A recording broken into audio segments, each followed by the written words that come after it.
collectively, with these new outer planet ingresses, we're all moving towards this no going back change that's going to be unfolding over the next 10 plus years in these areas of our lives. Virgos, there's been a new kind of exciting, seductive taste of what's possible when it comes to your sixth house. So, Pluto here is showing you that there is a whole new level of potential system and structure efficiency in your day-to-day life. The things that used to feel really overwhelming or like there's so much on my to-do list, how are you starting to taste the possibility that it could be so much easier?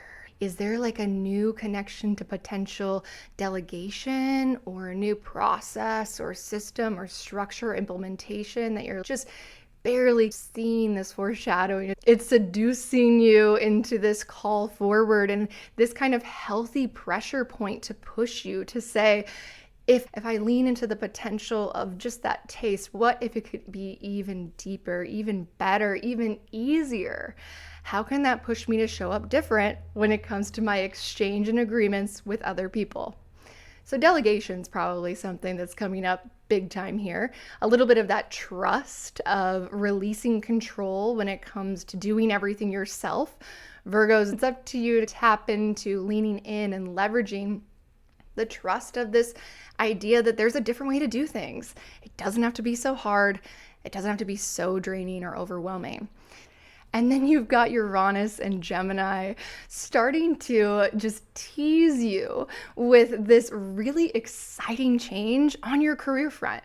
You're like, I've always been known for this one thing in my 10th house. This has always been my legacy, my vocation, my career path. But what has Uranus and Gemini started to spark? A little bit of piqued interest, a little bit of curious impulsivity, these new ideas that are calling you in new directions. And it feels really exciting and maybe a little bit scary because there's so much unknown, like there'd be a risk. But what would it be like to follow that, to lean into taking a risk on doing things in a way that inspiration is calling you, that feels really authentic and it's lighting you up, even if nobody's done it before? How can you lean into that? How can you leverage that? And how can that really encourage you to show up in these new uncomfortable ways in your 8th house, in stepping into these spaces of really big change and really important contract negotiations and collaborations?